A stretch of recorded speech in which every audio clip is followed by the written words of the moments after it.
हरे कृष्णा। आप सब भक्तों का हार्दिक स्वागत। इस आज श्रीमद् भागवत के इस प्रवचन में हम लोग चर्चा करेंगे श्रीमद् भागवत के 7वें स्कंद से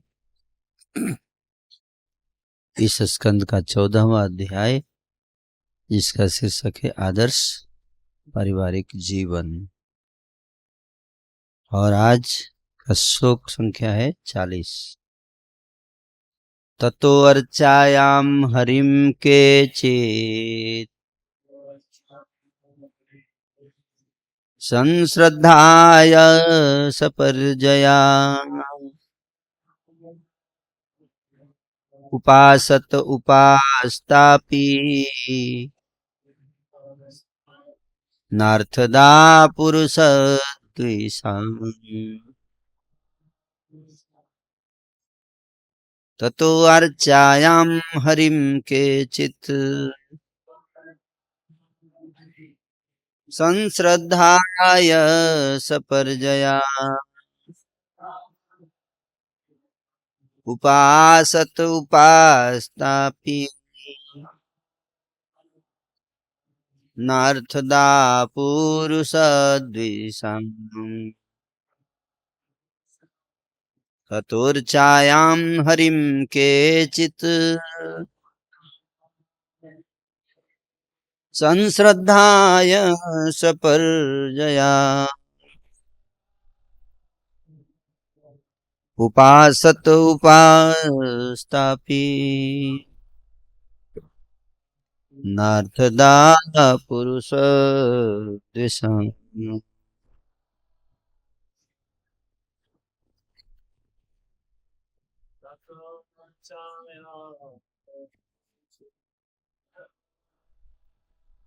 हरिं केचित्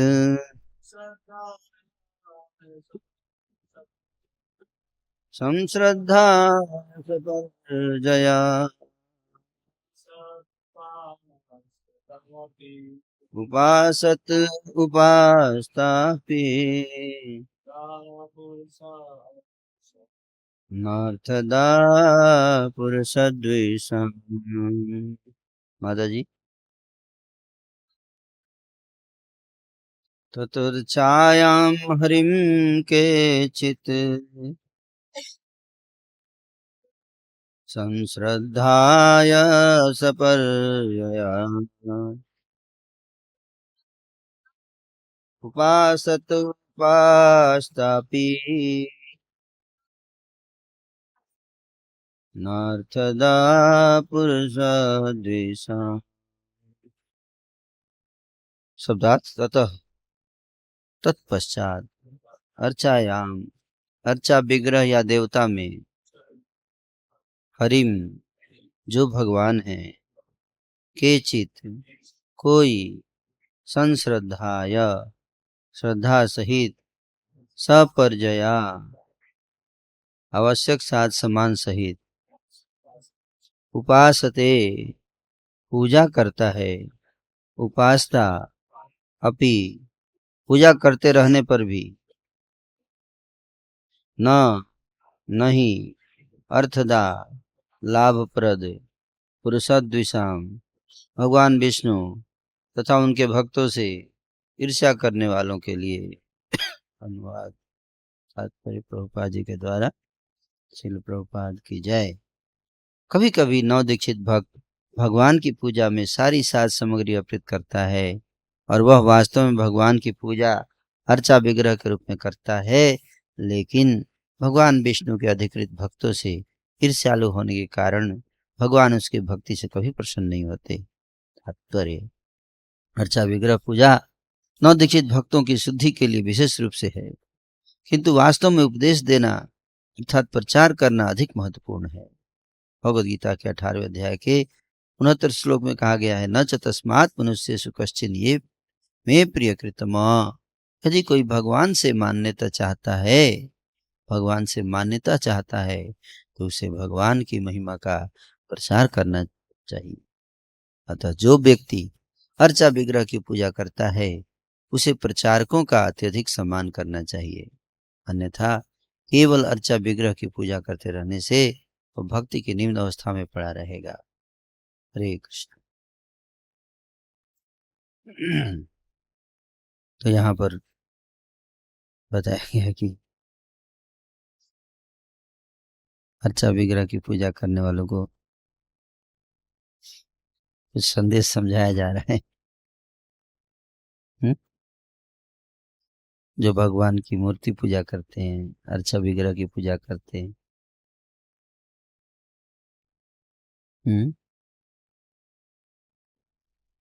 उनको लगता है कि वो साक्षात भगवान के साथ है ना। तो कोई बड़े आदमी के साथ होता है तो क्या करता है? चापलूसी। क्या करता है? चापलूसी करता है। चापलूसी मतलब जानते हैं? एक होता है भक्ति और एक होता है चापलूसी। दोनों देखने में एक जैसे लगते हैं। भक्ति और चापलूसी में क्या अंतर है? हाँ हाँ, चापलूसी में वास्तव में उसके अंदर प्रेम नहीं है। वो प्रेम का दिखावा कर रहा है, वास्तव में वो अपना उल्लू सीधा करना चाहता है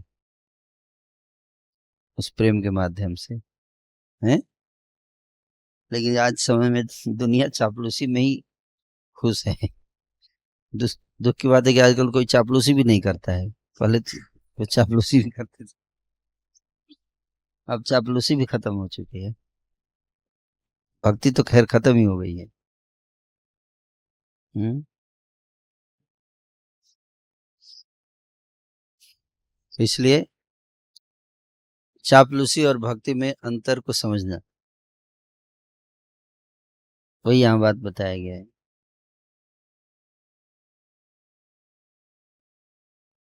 अपना स्वार्थ। अपना स्वार्थ क्या है? कोई भगवान की भक्ति पूजा कर रहा है, अर्चा विग्रह की पूजा कर रहा है, भगवान के अर्चा विग्रह की पूजा कर रहा है, तो उसमें उसका अपना क्या स्वार्थ हो सकता है? कौन बताएंगे? हम्म? है नेम फेम। बहुत अच्छा। और क्या है मटेरियल डिजायर से क्या करेगा? हम्म। आप देखो, जो अर्चा विग्रह की पूजा करते हैं वो उनको यहाँ संदेश दिया गया है ना। क्या है? कि भगवान की भक्ति कर रहे, पूजा कर रहे हैं आप, तो आपको अहंकार नहीं करना चाहिए है। कई लोग भक्ति करते हैं लेकिन साथ साथ ईर्ष्या भी करते हैं। क्या करते हैं? ईर्ष्या भी करते। ईर्ष्यालु। ईर्ष्यालु भक्त विशेष रूप से किससे ईर्ष्या करते हैं? जो प्रचार करते हैं। जैसे नामाचार्य हरिदास ठाकुर जी थे, बहुत प्रचार करते थे। उनके प्रचार के सेवा से बहुत लोग का जीवन परिवर्तित हो गया।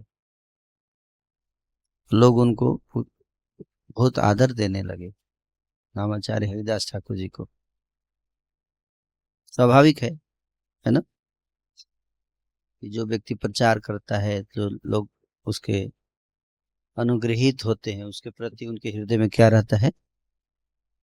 एक कृतज्ञता रहती है, स्वाभाविक कृतज्ञता, है ना।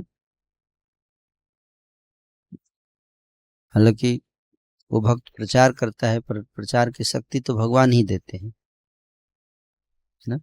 जो भक्त सिंसियरली हृदय से प्रचार करना चाहता है, भगवान वो समझ पाता है कि भगवान की कृपा जो है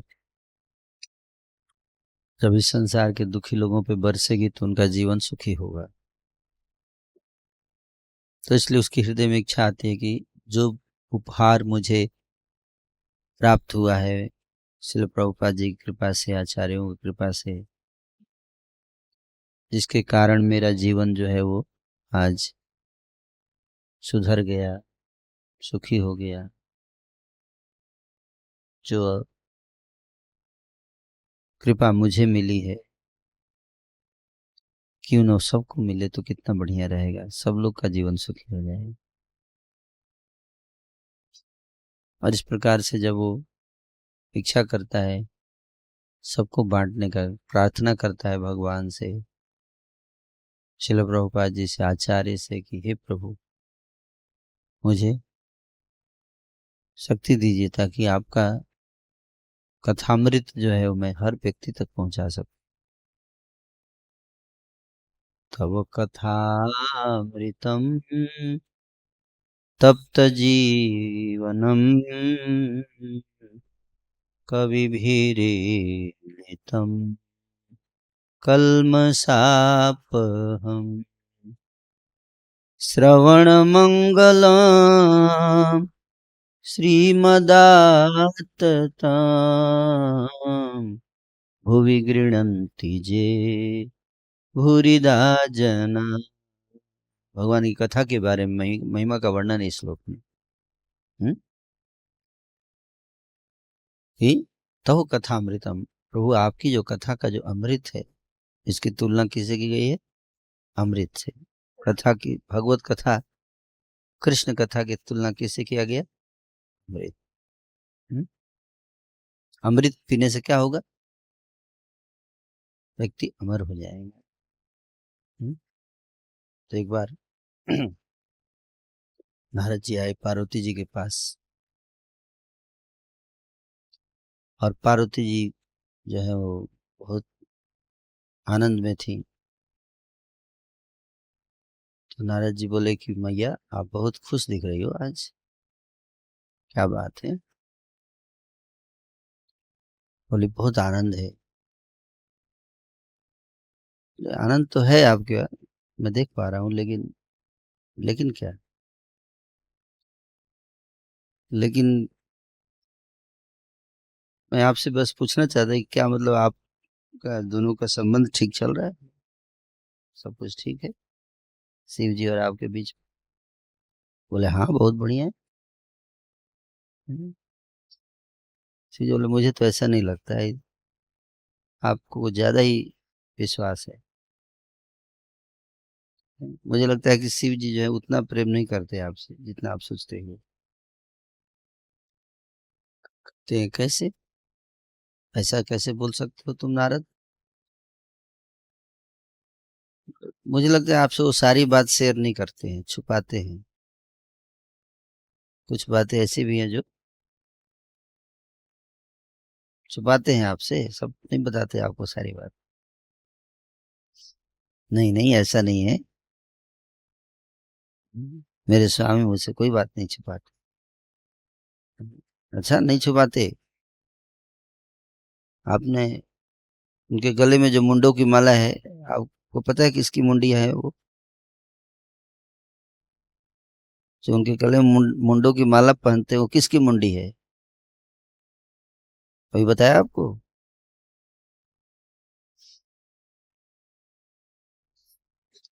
नहीं, ये तो पता नहीं, कभी सोचा नहीं मैंने। हाँ, तो क्या क्या फिर क्या सब बताते हैं? हैं? क्या बताते हैं फिर सब? और आप पूछ के देखना, आपको बताएंगे नहीं, बिल्कुल नहीं बताएंगे आपको। ये सीक्रेट है उनका, कुछ पिछले कुछ है उनका सीक्रेट। वो माता जी लोगों का मुंडी का माला है।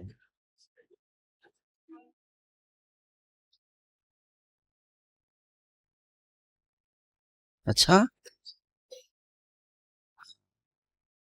किसका? वो मैं नहीं जानता, मैं जा रहा हूँ अब। मेरे को बहुत इंपॉर्टेंट काम है।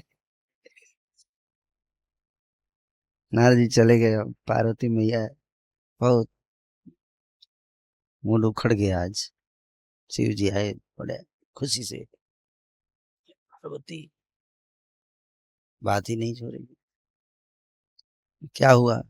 क्या हुआ, तुम उदास क्यों हो आप? देवी आप उदास क्यों हैं? मुझे आपसे बात नहीं करना है। अरे क्या हुआ बताइए तो। नहीं मुझे लगता था कि आप मुझसे बहुत प्रेम करते हो। वो तो सही बात है। क्या सही बात? कुछ सही बात नहीं है। कुछ सही बात, आज मुझे सब पता चल गया कि आप मुझसे बिल्कुल प्रेम नहीं करते। बात क्या होगा? आप मुझसे हर चीज शेयर नहीं करते हो, छुपाते हो। मैंने क्या छुपाया? कुछ नहीं छुपाया आज तक, तुमको तो सब बताता हूँ। अच्छा, सब बताते हैं? हैं? ये गले में मुंडों की माला है, ये कौन कौन है इस स्त्रियां?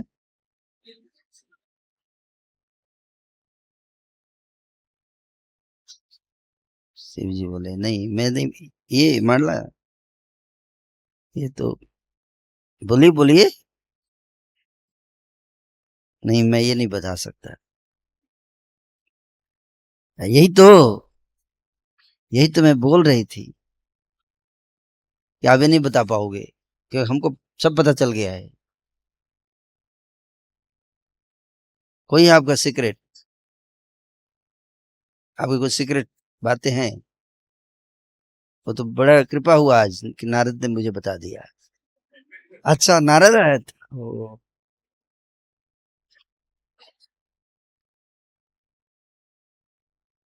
आप बताइए ये कि कौन है, नहीं तो अब आज से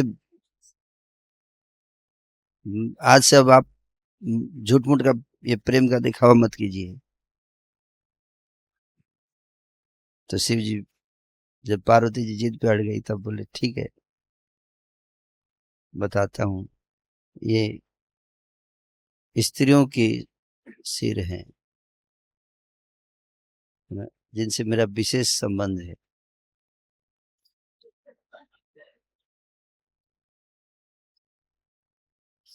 क्या है? विशेष संबंध है। भारत बोली क्या? कौन है ये सब? वो सब तुम्हारे आने से पहले मर चुकी है। कौन थी वो? बोले तुम्हारे बहुत जन्म हो चुके हैं पार्वती,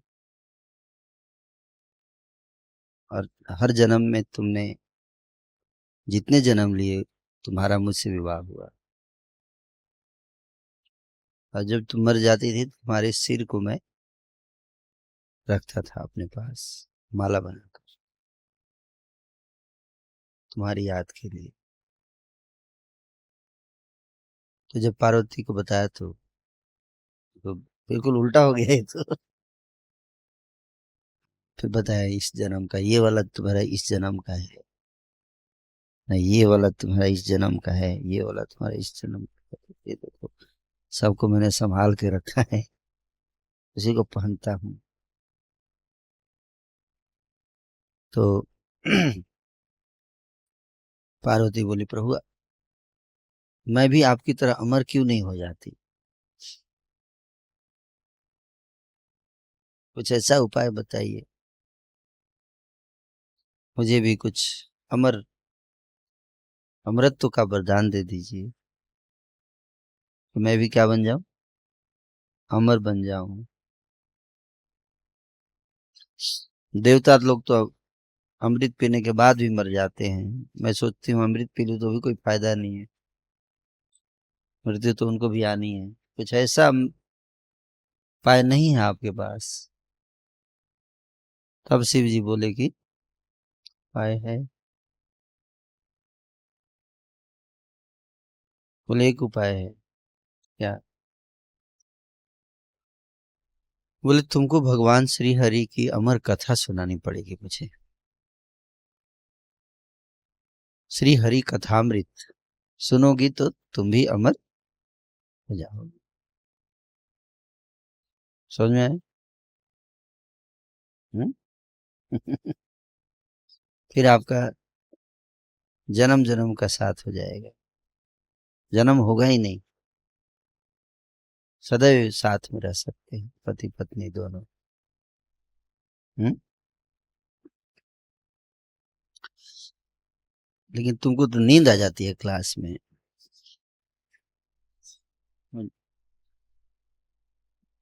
इसलिए सो जाओगी तो फिर न तुम कथा समझ नहीं पाओगी। मुझे ही पता नहीं कैसे कथा में बैठना पड़ता है ना। और बहुत चैलेंज क्या है कि नींद आती है बहुत कथा शुरू होती है। नहीं प्रभु, मैं सुनूंगी। है, मैं अब और मरना नहीं चाहती।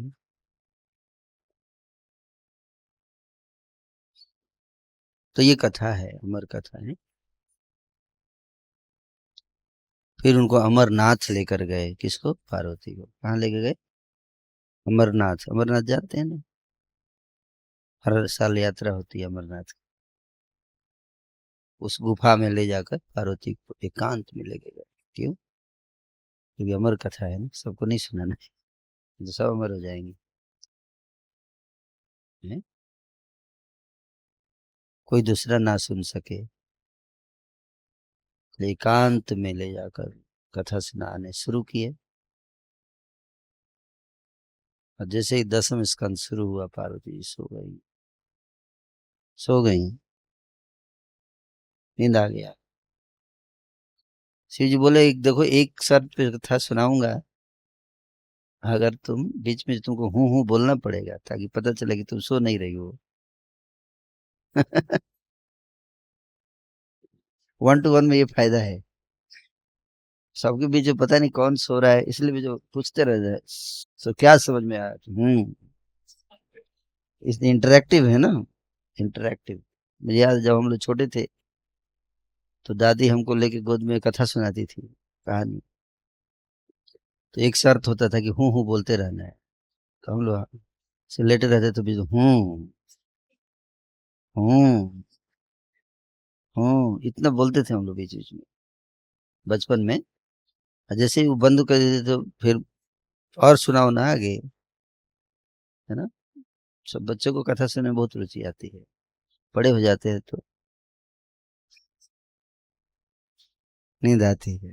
तो और क्या आगे क्या होगा, इसके बाद क्या होगा, और क्या हुआ, अच्छा वो ये हो गया, अच्छा आगे क्या होगा ना। बचपन में ऐसा रहता है ना, एक्साइट। हम्म हम्म हम्म ऐसे है ना। पार्वती जी तो कैसा सुन रही हूँ बोल रही, अचानक वो तो सो गई और पता नहीं कोई हूँ बोल रहा है। शिव जी तो मग्न है, उनको तो आवाज से मतलब है कि हूँ आवाज आनी चाहिए। और सोई हुई हैं। और जब दसम स्कंद पूरी कथा बीत गई, तब शिव जी देखे कि ये नजर गया, ये तो सो रही है, ये आवाज कहाँ से आ रही है। फिर आ गया है? ऊपर देखते तो तोता। कौन? तोता। अंडा था, अंडे से वो मरा हुआ अंडा, एक तरह से देखा जाए तो उसमें से आवाज आ रही। मरा हुआ अंडा जीवित हो गया। क्या हो गया? जीवित हो चुका है। और उसमें से आवाज आई, अरे ये कोई दूसरा आदमी भी है यहाँ, उसका उसका वध कर दूंगा मैं अभी। इसी जो गुस्से में मैं यहाँ एकांत में लेके आया था, किसी को भगवान ने मना किया था कि उनकी कथा सबको नहीं सुनानी है। और त्रिशूल निकाल के, है ना, उसी पे चला दी। तोता उसमें से निकला और भाग चला त्रिशूल से। है ना, त्रिशूल पीछे पीछे, तोता आगे आगे भाग रहा है। इसी जगह त्रिशूल जा रहा है उसको मारने के लिए। त्रिशूल रिटर्न होके आ गया, वो प्रभु वो कथा सुन चुका है, अब मर नहीं सकता। वो अमर हो चुका है। हरी कथा सुनाया आपने, वो सुन लिया, वो अमर हो गया। पार्वती सोती रह गई। वो कथा वो भाग के गया बद्रीनाथ। वहाँ पार्वती जी वेद व्यास जी की वाइफ थी, पूजा कर रही थी, सूर्य पूजा। सूर्य को जल चढ़ा रही थी मंत्र उच्चारण करके। ऐसे मुंह खोल के स्तुति कर रही तो मुंह में घुस गया तोता। कहाँ घुस गया? मुंह में घुस गया और अंदर गर्भ में चला गया, और तोता अंदर जाकर मनुष्य रूप में धारण कर लिया। कौन रूप? मनुष्य रूप धारण कर लिया। और बाहर बाहर ही नहीं आ रहा था। 16 साल हो गर्भ हो गए, गर्भ में परिवर्तित हो गया, 16 साल बीत गए, वो बाहर निकल ही नहीं रहा।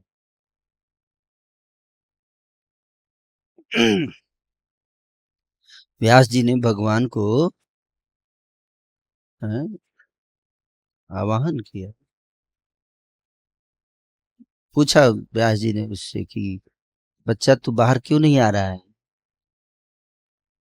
बोला मैं बाहर आऊंगा तो भगवान के दर्शन होंगे तभी आऊंगा। क्या?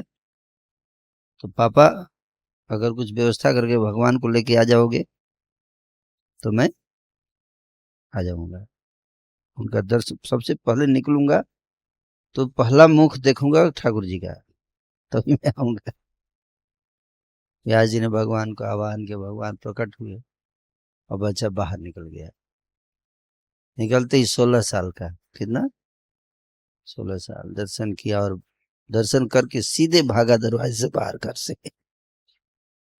कहाँ भागा? घर के बाहर भागा, टेंपल ज्वाइन करने के लिए। और व्यास जी सोच रहा, अरे तो एक तो इतने समय के बाद एक पुत्र हुआ, क्या क्या सोच रखा था कि उसको भागवत पढ़ाऊंगा तो ये पढ़ाऊंगा तो वो पढ़ाऊंगा, ये कथा लिखा है मैंने, ये किताब लिखी है, इसको बताऊंगा सिखाऊंगा, फिर ये जाके सबको प्रचार करेगा। अरे तो भाग चला। निकलते ही पीछे से व्यास जी भी जा रहे हैं, वो भाग रहे जा रहे, पीछे से पिताजी भाग रहे हैं। अरे बेटा कहाँ जा रहा है, बेटा रुक जा बेटा। हम्म,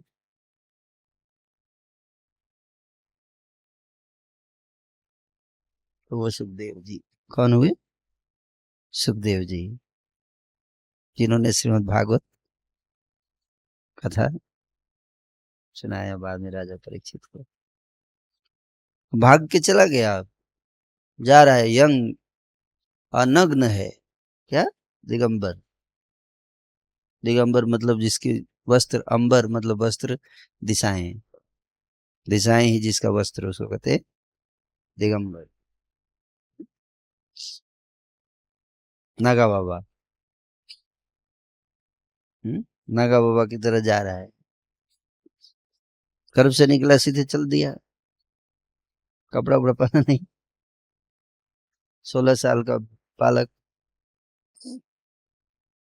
सरोवर में गया तो स्त्रियां स्नान कर रही हैं वस्त्र उतार कर। बालक जा रहा है, 16 साल का युवा बालक जा रहा है, उस स्त्रियों ने शरीर नहीं ढके, शरीर ही नहीं ढके। आगे निकल गया बच्चा, पीछे से व्यास जी आए, व्यास जी को देखते ही शरीर ढक लिया। व्यास जी पूछे, अरे जवान लड़का जा रहा है, तुम लोगों ने शरीर नहीं ढका है, मैं बूढ़ा आदमी हूँ, शरीर क्यों ढका? स्त्रियों ने कहा मुझे पता नहीं। वो जवान था लेकिन जा रहा, हमें फीलिंग नहीं हुआ कुछ भी कि उसकी नजर में कोई दोष हो, कोई भेदभाव है उसके, स्त्री पुरुष से परे है वो बालक है, स्त्री पुरुष भेद से परे है, ऊपर उठ चुका है, देहात्म बुद्धि से ऊपर जन्म से ही सुखदेव जी। हैं? देह देखते ही नहीं, विदेह। लेकिन आपके नजर में भेदभाव है अभी, स्त्री पुरुष भेदभाव। व्यास जी जो है उनको पकड़ नहीं पाए सुखदेव जी को, इसलिए भागो तो ऐसे भागो कि पकड़ में ना हो, है कि नहीं? यानी कि सैटेलाइट क्रैश कर गया, चंद्रयान की तरह भागना चाहिए, तो ऐसे भागना चाहिए, है ना।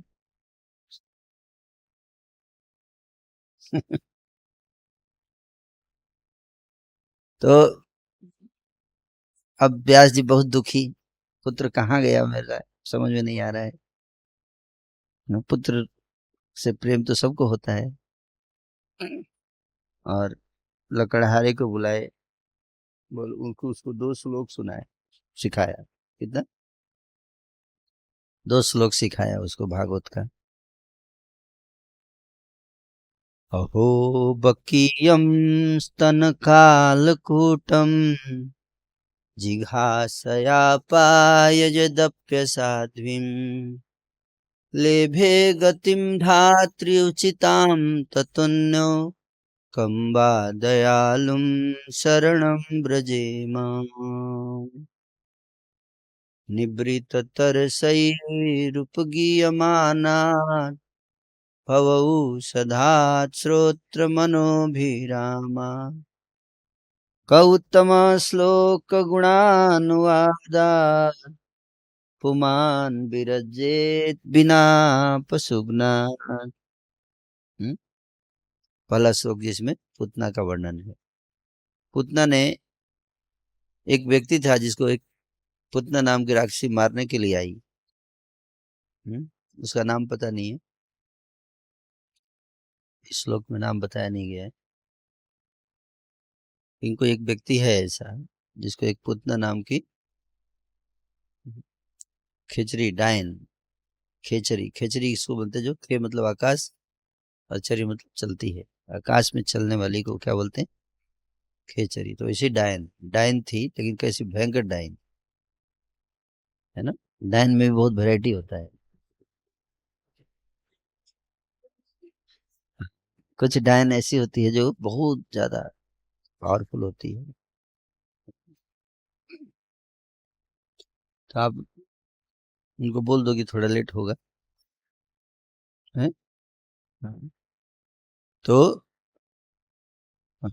डायन जो थी खेचरी, वो डाली पेड़ों को पकड़ के उड़ जाती है ना, ऐसी डायन होती है, आकाश में उड़ती है। तो पुतना भी डायन थी, वो डायन आई थी मारने उस व्यक्ति को, और वो व्यक्ति को पता चल गया कि मेरे मारने आई है, फिर भी उसको अपना माँ बना लिया उसको। क्या बना लिया? तुम मारने आई हो मुझे? हाँ बेटा, मारूंगी तेरे को, कोई बात नहीं, तू मेरी माँ है, आज से तू मेरी माँ है। जो मारने आता है उसको क्या करते हैं? माँ बना लेता है। उसे द्वेष नहीं करता, ईर्ष्या नहीं करता है, दुश्मन से भी प्रेम करता है वो व्यक्ति, है। इतना दयालु है वो, चाहे तो मर्डर कर सकता है, इतना शक्तिशाली है, लेकिन उसने मर्डर ना करके क्या किया? माँ बना लिया,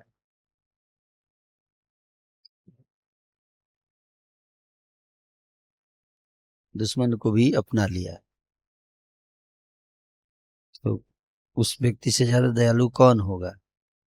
कम बात दयालु, ऐसे व्यक्ति की शरण में जाना चाहिए जो शक्तिशाली भी है और दयालु भी है दोनों का कॉम्बिनेशन। जनरली जिसके पास शक्ति होता है, पावर होता है, वो दयालु नहीं होता, है ना। दयालु कौन होता है? गांधी जी की तरह।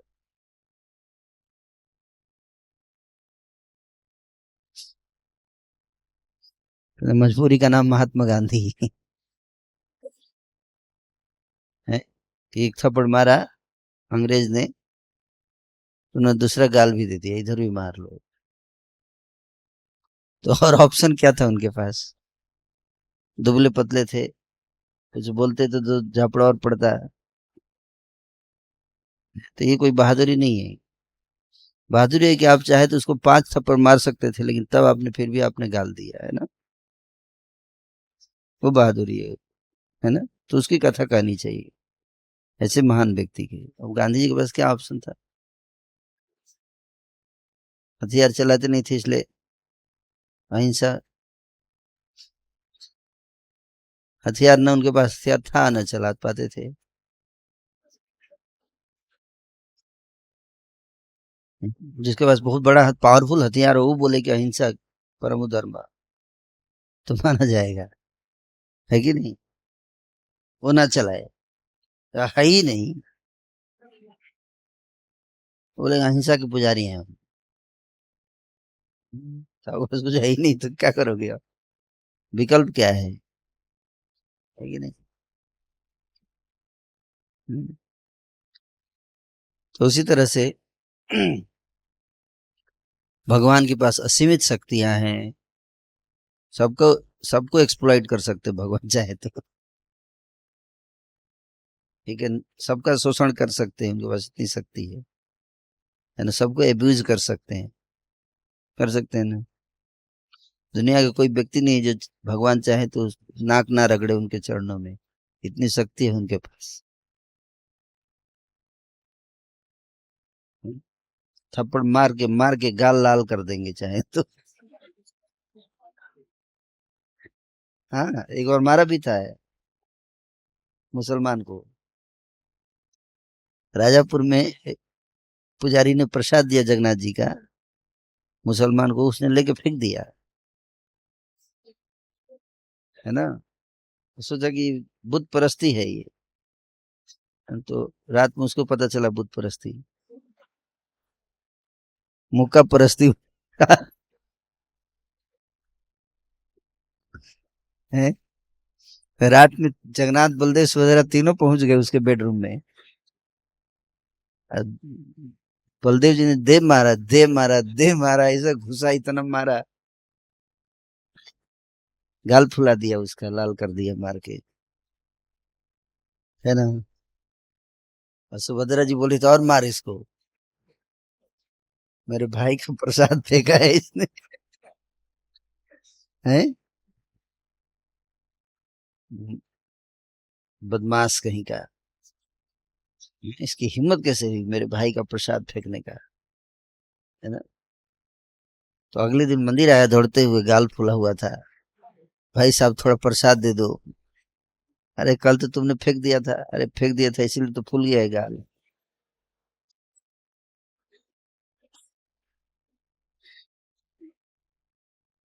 अरे बात क्या हुआ, अरे क्या बताऊँ, ये तीनों बहुत खतरनाक लोग हैं तुम्हारे ऑल्टर में, तुम्हारे ऑल्टर में तीनों बहुत खतरनाक लोग हैं। एक मैं समझ नहीं पाता था, मुझे लगता है ये भूत परस्ती है, लेकिन बाद में पता चला कि ये मुक्का परस्ती शुरू हो गया है उसके बाद। हम्म, क्या हुआ, अरे ये बहुत, इन तीनों में ये तो जो उजला सफेद मुंह वाला, ये तो बहुत खतरनाक आदमी है ये। ये बहुत मारा मेरे को, बहुत मारा। और वो लड़की तो और ज्यादा खतरनाक है,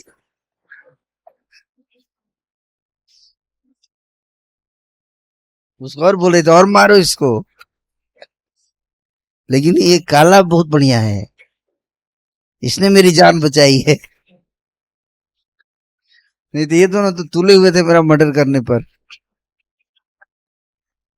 ये काला बहुत दयालु है, ये लगता है, कम बा दयालुम शरणम ब्रजे, इसने मुझे बचाया है।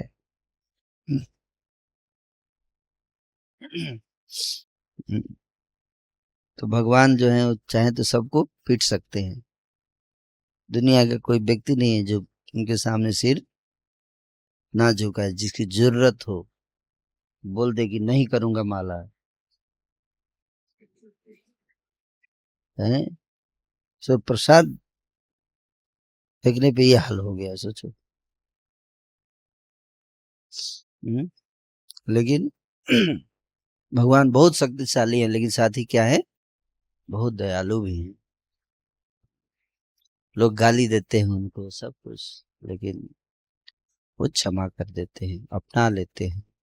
हम्म, अपना लेते हैं, सबको अपनाते हैं, किसी से द्वेष नहीं करते, ईर्ष्या नहीं करते। तो ये श्लोक जो है सुनाया कृष्ण के बारे में, व्यास जी ने उस लकड़हारे को याद कराया। बोला पूरे जंगल में गाते रहना बेट, इसको जाकर घूम, लकड़ी काटते समय याद गाते रहो गाते रहो। सुखदेव जी बैठे हुए थे ध्यान में जंगल में, तभी लकड़हारा पीछे से गाने लगा है। सुना, उन्होंने जाके उसको पकड़ लिया, ऐसे गले लगा लिया, और गाओ और गाओ, और गाओ, कौन और गाओ, है ना। तो वो बोला मैं तो एक ही याद है, एक ही याद है, नहीं नहीं और श्लोक सुनाओ और बताओ, आगे पीछे का भी बताओ। आगे पीछे का तो नहीं बता सकता, एक ही सिखाया गया है मेरे को। नहीं, किसने सिखाया है? वो मेरे गुरुजी हैं। नहीं, उनके पास तो बहुत है, 18,000 है उनके पास। उनके पास 18,000 ऐसे श्लोक हैं। अच्छा, कहाँ रहते हैं? चलो मेरे साथ, लेके गया। अरे ये तो वही घरवा है जहां से हम भागे थे। इधर क्यों ले जा रहे हो? नहीं, इधर ही रहते हैं हमारे गुरुजी। उनके पास 18,000 श्लोक है, सोच लो। अंदर गए थे, ये तो हमारा घर है। हाँ, अंदर देखो पिताजी बैठे हुए हैं, व्यास जी। आ गए सुखदेव जी, बोले यही है, इनके पास 18,000। तुमको तो एक सुनाया भी, बाकी इनके पास है। फिर सुखदेव जी बैठ गए घर पे, है ना, क्योंकि वहां भागवत था। भागवत सुनने लगे, है ना। व्यास जी ने फिर उनको भागवत पूरा जो लिखा हुआ था उनको दे दिया, पूरा सिखा दिया। तो वो भागवत है जो हम लोग पढ़ रहे हैं।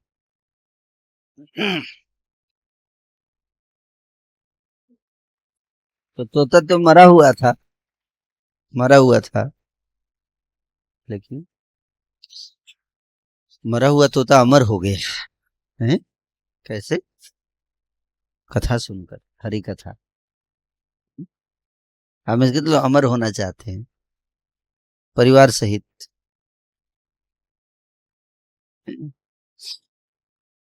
नहीं तो क्या फायदा अमर होने का, फिर दुख है, ठीक है नहीं। अमर हो गए अकेले तो कोई फायदा नहीं, बहुत दुख है। जैसे राजा भर्तृहरि थे, विक्रमादित्य के बड़े भाई भर्तृहरि, उसे पूरी भारत के राजा थे। और अपनी सभा में उनको, उनकी 3 पत्नियां थी, सबसे जो लेटेस्ट वाली थी वो सबसे ज्यादा सुंदर थी। इतनी सुंदर थी, इतनी सुंदर थी कि क्या बताएं। दिन रात उसके रूप जाल में राजा भर्तृहरि डूबे रहते थे, और उसी के रूप को देखते रहते थे, राजकाज सब भूल गए थे। यहाँ तक कि उस अपनी पत्नी, उसका नाम था पिंगला। पिंगला, पिंगला शब्द का अर्थ है लक्ष्मी। जिसका शरीर जो है वो पीला पीला, पिघले हुए सोने के समान, उसको बोलते हैं शरीर की कांति पिंगला, तप्त कांचन। तो इतने सुंदर उसके पिंगला के सौंदर्य का वर्णन करते हुए उन्होंने 100 श्लोक लिख दिए। कितने? 100 श्लोक लिखा उन्होंने। श्रृंगार शतक किताब है, आप लोग मत पढ़ना।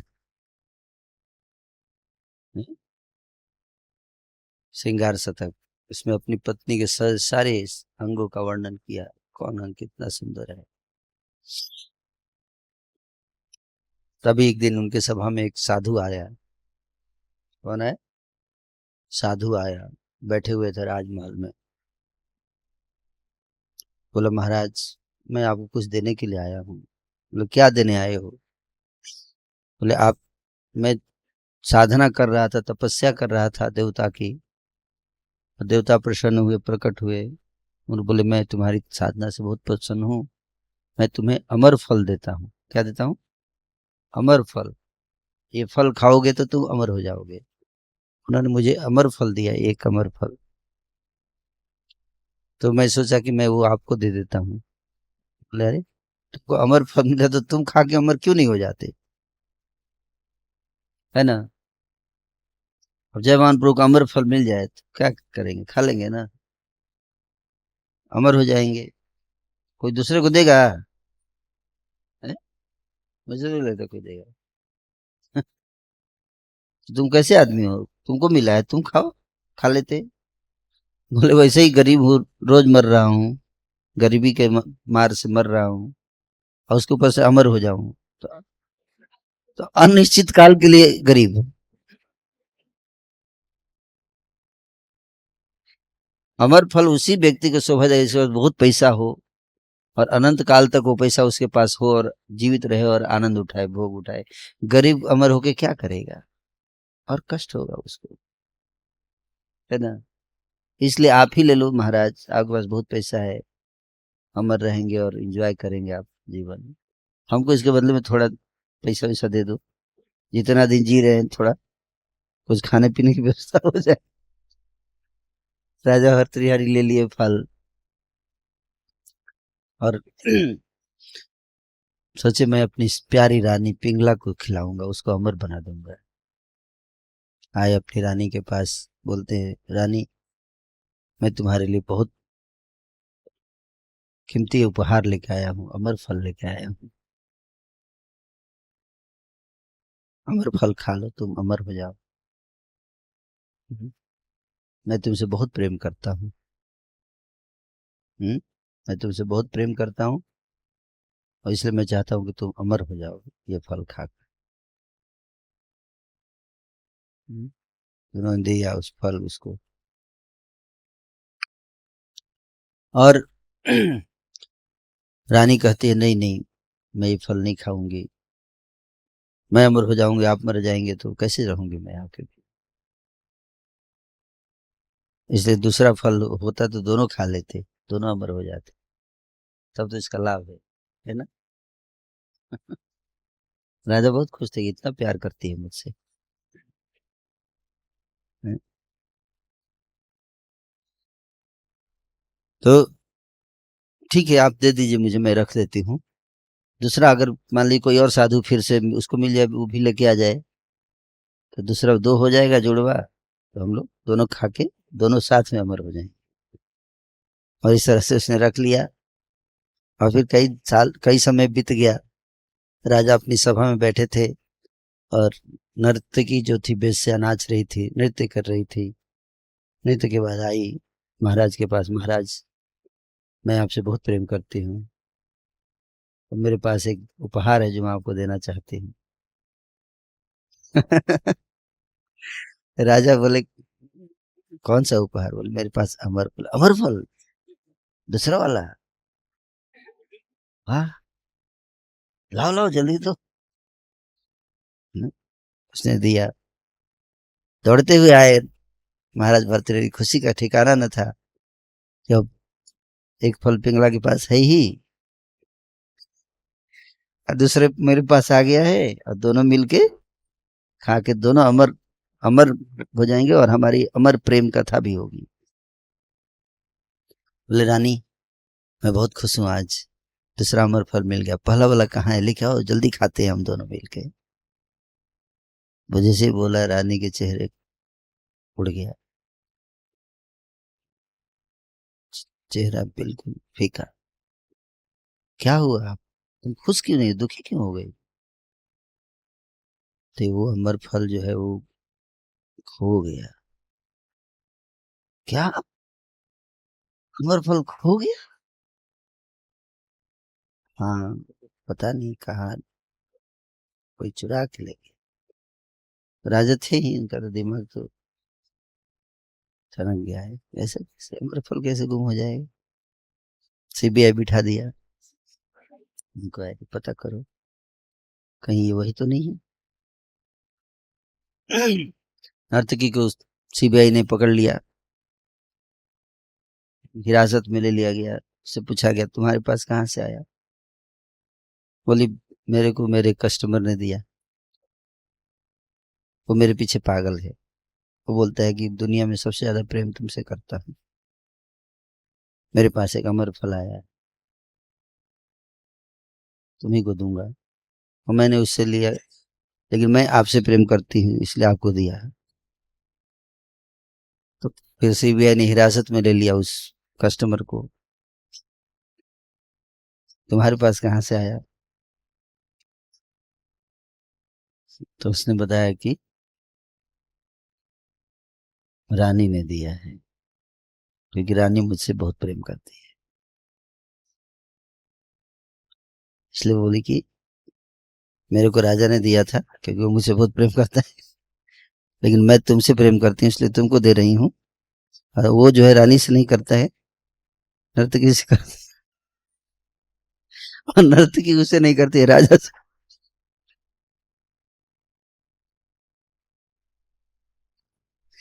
है ना?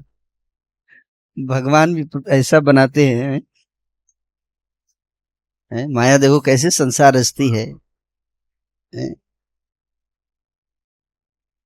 वो उससे कर रहा है लेकिन वो उससे नहीं कर रहा है, वो उससे कर रहा है, वो उससे कर रहा है, वो उससे, इस तरह से देखो सर्कल बन गया पूरा, कंप्लीट सर्कल है। अब सर्कल से निकलने वाले भर्तृहरि। जैसे उनको पता चला कि जिस पत्नी को मैं इतना प्रेम करता था वो मुझसे प्रेम नहीं करती है, किसी और से प्रेम करती है, उसी रात उन्होंने एक और किताब लिखी। उस किताब का नाम है वैराग्य शतक।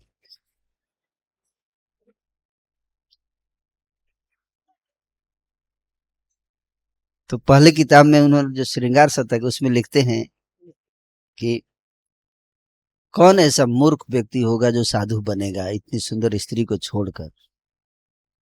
मुझे समझ में नहीं आता कि कैसे लोग इतनी सुंदर स्त्री को छोड़कर संत बन जाते हैं। जरूर मूर्ख होंगे।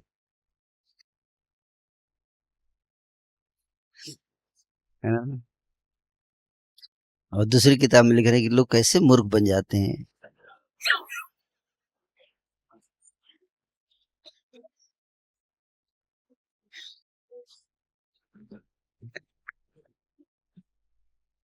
हैं? कौन मूर्ख ही व्यक्ति होगा जो इस प्रकार इस इन चीजों में आसक्त होगा। है ना? यही संस्पर्श जान भोगान दुख यो नहीं होते, आद्यंतवंत तू कौन ते अनते सु रमते बुधा। बुद्धिमान व्यक्ति रमण नहीं करता है, वो तो परम ब्रह्म की तलाश में निकल जाता है। और राज छोड़कर भर्तृहरि विक्रमादित्य उनके छोटे भाई बाद में राजा बने, छोड़कर निकल गए, सन्यासी बन गए।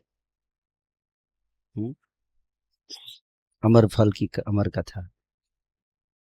हम्म?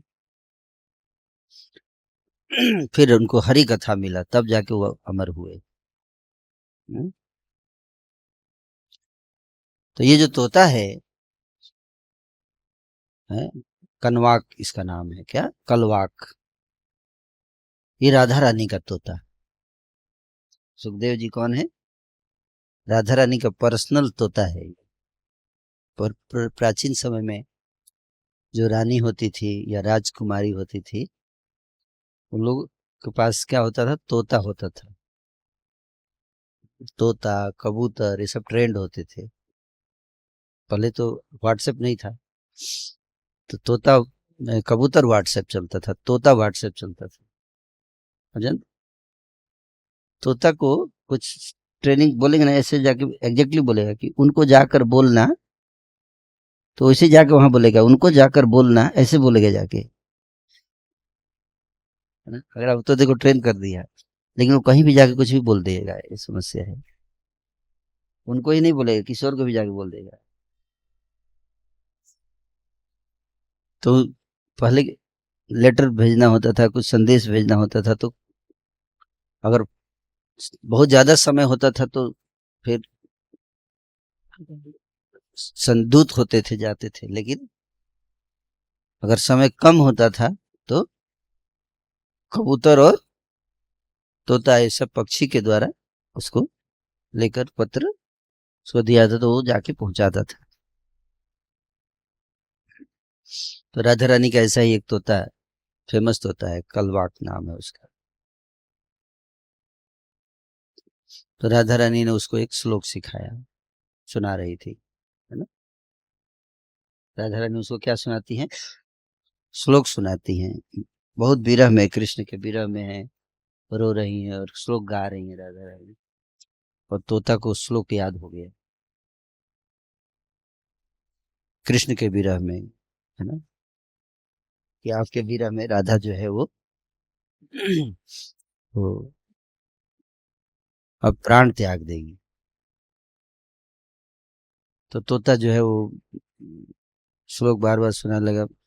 राधा रानी कहती है कि ये श्लोक तुम कभी कृष्ण को मत सुनाना। किसको? कृष्ण को मत सुनाना। तोता बोला क्यों, मैं अभी जा रहा हूँ सुनाने। उनको शर्म नहीं है? राधा जो इतनी रो रही है और उनको कोई फर्क नहीं पड़ता है।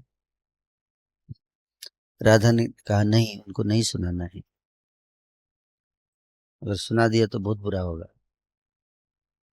क्योंकि मैं नहीं चाहती कि उनको पता चले कि मैं रो रही हूँ। मैं नहीं चाहती कि उनको डिस्टरबेंस हो। और तोता मानता नहीं है वो। राधा रानी का आदेश है कि नहीं सुनाना है, वो जाके कृष्ण को सुना देता है वो श्लोक। वो श्लोक सुनते ही कृष्ण मूर्छित हो जाते, बेहोश हो जाते हैं।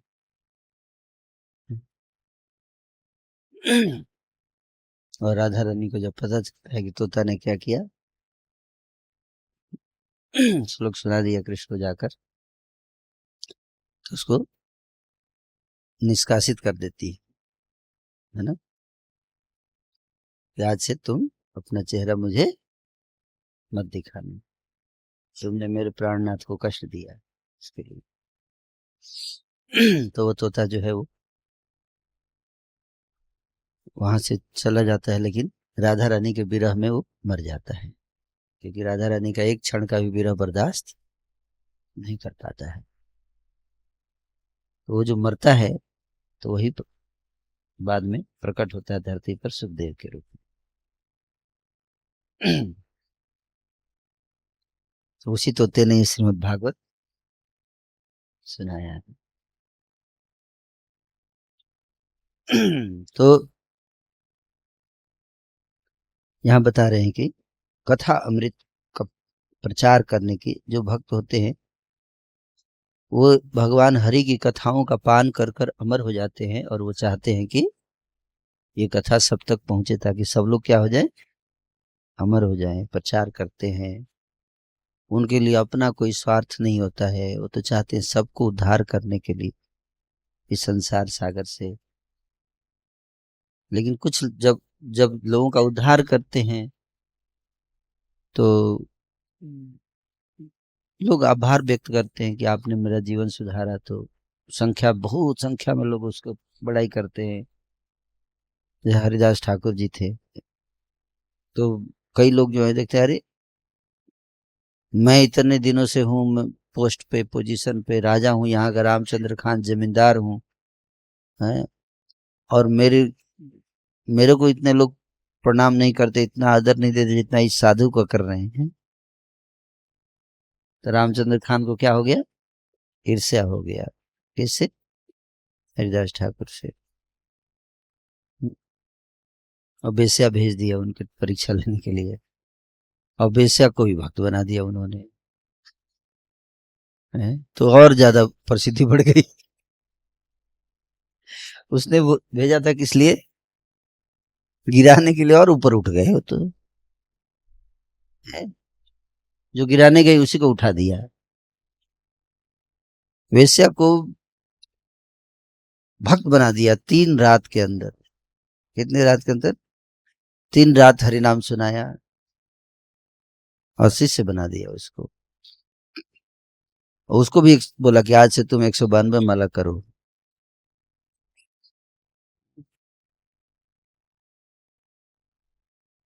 तो ऐसे महान संत, उनका प्रचार ध्येय होता है सबको उद्धार, लेकिन फिर भी लोग ईर्ष्या करते हैं, प्रचारकों से ईर्ष्या करते हैं लोग। क्यों? क्योंकि प्रचार लोग बहुत फेमस हो जाते हैं।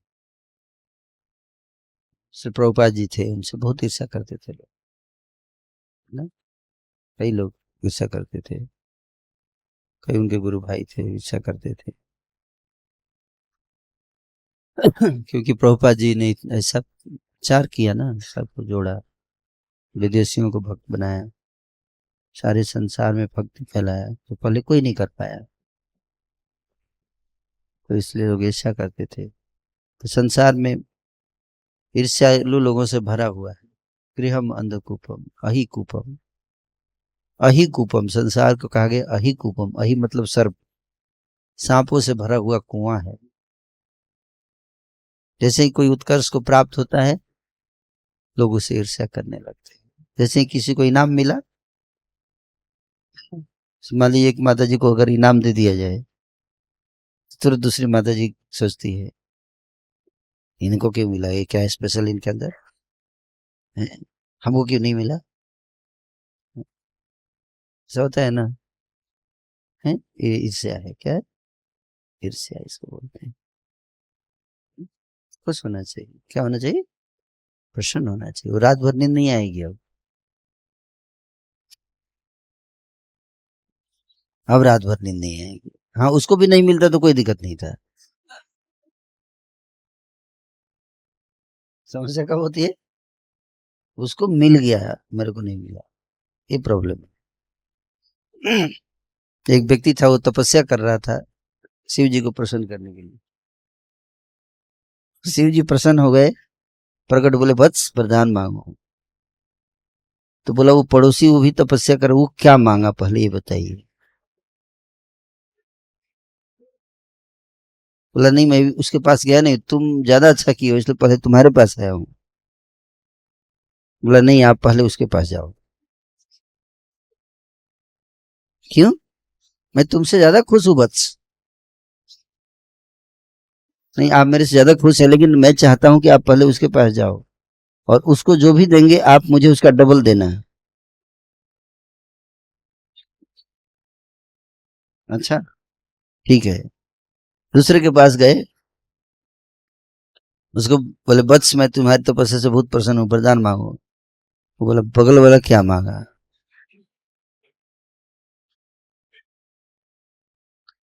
शिव जी बोले बगल वाला जो है वो मांगा है कि तुमको जो भी, तुम जो मांगोगे उसका डबल उसको देना है मेरे को। अब तो फंस गया। बोले मैं जो भी मांगू उसका डबल देंगे आप उसको? बोला हाँ। अच्छा, तो अब ऐसा करो, मेरा एक आंख फोड़ दो।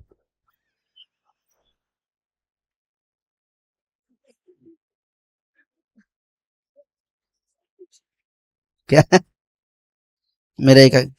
बस मैं अपने भक्त का आंख कैसे फोड़ सकता हूँ? नहीं, आपको फोड़ना ही पड़ेगा, और कोई उपाय नहीं है। यही उपाय है उसको नीचा दिखाने का। बस लेकिन मैं ऐसा नहीं कर सकता हूँ, तुम तो प्लीज मेरा एक आंख फोड़िए। मैं आपसे प्रार्थना करता हूँ, मेरी आंख फोड़िए। आप समझ रहे बात को? मतलब दूसरे का नुकसान करने के लिए अपने ऊपर नुकसान उठा के भी दूसरे का नुकसान करने की भावना, ये ईर्ष्या का लक्षण है। क्या? ये ईर्ष्या है। ये खुश होना चाहिए। क्या होना चाहिए? प्रसन्न होना चाहिए। नहीं, और अगर किसी को मिल गया तो फिर आरोप लगा दिया जाता है, ए फेवरेटिज्म का। क्या? फेवरेटिज्म, ये फेवरेट कर दिया, उनका फेवरेट है, उनका फेवरेट है। फेवरेटिज्म इसको बोलते हैं ना। ईर्ष्या होती है, इसको कहते हैं ईर्ष्या, है ना। लेकिन भक्ति में इसको ईर्ष्या नहीं करना चाहिए।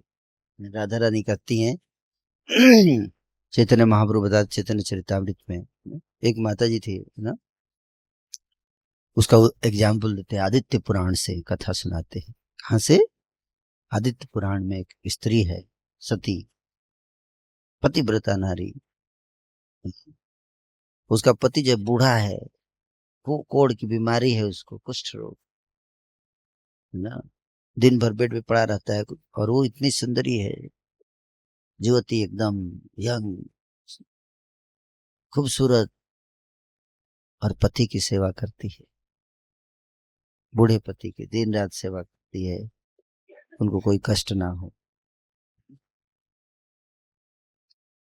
आजकल जैसे पति बीमार हो जाए, पत्नी उसको बोझ मानती है ना, छोड़ के चली जाती है। स्टीफन हॉकिंस था, स्टीफन हॉकिंस बहुत बड़ा वैज्ञानिक था, आपने नाम सुना होगा। तो जब फेमस हुआ वैज्ञानिक, तो उससे विवाह किया उसकी एक स्त्री ने, और जैसे ही उसको बीमारी हो गई, पैरालाइज हो गया, तो वो उसके असिस्टेंट के साथ भाग गई, छोड़ के उसको, स्टीफन हॉकिंस को। तो ये स्त्री ऐसी नहीं थी, पतिव्रता थी, है ना। उसने सेवा करती रही। एक दिन उसका पति जो है, वो वेश्या के पास, वेश्या से आकर्षित हो गया, और वेश्या के पास गया कि मुझे आपके साथ संबंध बनाना है। वेश्या ने कहा, "हम्म,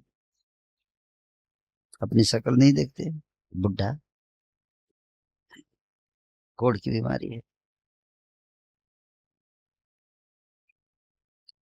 और देखने से गरीब, पैसा है तुम्हारे पास?" बोला, पैसा तो नहीं है, गरीब हूं। लो, पैसा भी नहीं है, फ्री में सर्विस नहीं होता है, जाओ यहाँ से। भगा दिया। बहुत दुखी, मुंह लटका हुआ है। पत्नी पूछ रही, घर आया वापस, पत्नी पूछ रही, क्या बात है, आप दुखी क्यों? क्या बताओ? नहीं बता सकता। कुछ नहीं, मैं दुखी नहीं हूँ, ठीक हूँ मैं। नहीं बताइए ना, कैसे बताएगा? पत्नी सोचती है, मेरे पति आज दुखी क्यों है, मेरी सेवा में कोई कमी रह गई है लगता है, ऐसे सोच रही है ना। मेरे जीने का क्या फायदा, ऐसे सोचते हुए वो पता करती है। आखिर सुबह तो ठीक थे, शाम में ऐसा हालत हुआ, इनके बीच में कुछ हुआ है, इसका मतलब कहाँ गए थे ये बीच में? सीबीआई इंक्वायरी, पता चला वेश्या के पास गए। किसी पत्नी को अगर पता चल जाए कि उसके पति वेश्या के पास है, क्या हाल होगा बताइए? आने के बाद क्या कुटाई हो जाएगी उसकी, है ना। लेकिन देखो वो पत्नी कैसी है? वो वेश्या के पास गए थे, वेश्या के पास पहुंच जाती है, मेरे पति आए थे आपके पास, हाँ। यहाँ से जब से गए हैं वो बहुत दुखी है, आप बताओ क्या बात है, क्यों दुखी है, क्या हुआ? उसने सब बताया। पैसा है नहीं उसके पास, आ गया था इधर, भगा दिया मैंने, इसीलिए शायद मुंह लटका होगा उसका। बोली, नहीं नहीं, आप ऐसा मत करो, मैं अपने पति को दुखी नहीं देख सकती, पैसे की व्यवस्था मैं करूंगी, मैं आपकी नौकरानी बन जाऊंगी, मैं आपके घर में झाड़ू पोछे करूंगी, लेकिन मेरे पति को आप प्रसन्न करो। और उसके बाद फिर पति को लेकर जा रही होती है, तो उसका उदाहरण चैतन्य महाप्रभु देते हैं। कौन? चैतन्य महाप्रभु, चैतन्य चरितामृत के सबसे अंतिम अध्याय में उस स्त्री का उदाहरण दिया जाता है। और फिर जब वो जा रही होती पति को लेकर, ऋषि जा रहे होते हैं, ऋषि के शरीर से स्पर्श हो जाता है उसके पति का शरीर, तो बीमारी होती है कोढ़ की, तो ऋषि को क्रोध आ जाता है, वो श्राप दे देते हैं, कल सुबह होते होते इस तुम्हारी मृत्यु हो जाएगी।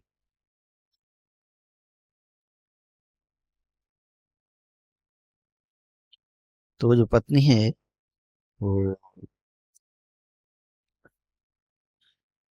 बहुत चिंतित हो जाती है, पति दुखी है ना। हालांकि ये भी बताएं कि बाद में जब उसने, जो हस्बैंड था उसका, जब उसने देखा कि मेरी पत्नी जो है वो मेरे लिए इसकी दासी बनेगी वेश्या की, ये मुझसे इतना प्रेम करती है, जब आई बताई कि चलिए आप, उसका हृदय परिवर्तित हो गया हस्बैंड का, उसके अंदर जो काम वासना थी वेश्या के प्रति वो खत्म हो गई, अपनी पत्नी का प्रेम देखकर कि मुझे इतना प्रेम करती है।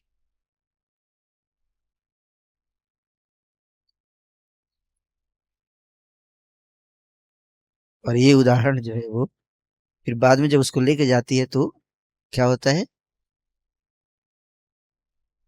इसी श्राप दे देते हैं, रात जो शाम को सुबह होते ही मरेगा।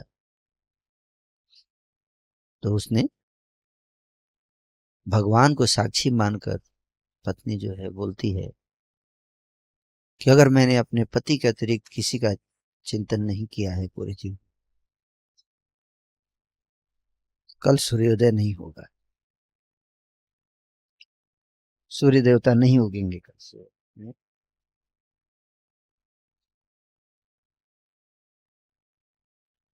और जब उसने ऐसा वचन रख दिया है और सुबह हो गया, सूर्य उग ही नहीं रहे, सूर्य उग ही नहीं रहे, पूरा स्वर्ग सारे देवता त्राही त्राही करने लगे। अब सूर्योदय नहीं होगा तो क्या हाल हुआ बताइए। सारे देवता भगवान के पास गए, भगवान ने बताया ना, ये पतिव्रता स्त्री। तो सारे देवता आए वहां, ब्रह्मा विष्णु शिव सब आए, उसको मनाया कि नहीं आप अपना वचन हटाओ, सूर्योदय होने तो नहीं तो सारी सृष्टि नष्ट हो जाएगी।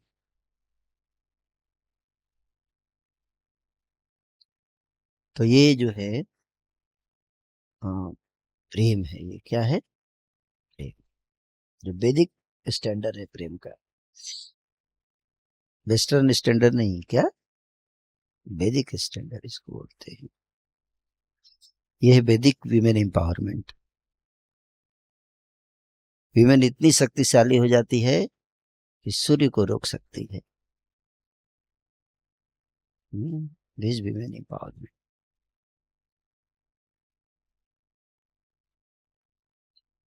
तो इसको समझते हुए है ना, उसी को ईर्ष्या नहीं है ना, क्या मैं बता रहा था, ईर्ष्या रहित। तो राधा रानी का यही भाव है कृष्ण के लिए। राधा रानी कहती है अगर कृष्ण जो है किसी और स्त्री की, मैं उनकी सेवा करती हूँ, उनसे प्रेम करती हूँ, वो भी मुझसे प्रेम करते हैं, लेकिन अगर कृष्ण किसी और स्त्री के प्रति अगर उनका आकर्षण हो और मुझे पता चल जाए तो मैं जाऊंगी उसके पास, उसकी दासी बन जाऊंगी, उस स्त्री की क्या बन जाऊंगी, दासी बनूंगी मैं, और उससे सीखूंगी कि कैसे उसने इतना प्रेम किया कृष्ण को, है ना, ताकि मैं और इम्प्रूव कर सकूं क्या, अपनी सेवा कृष्ण के प्रति,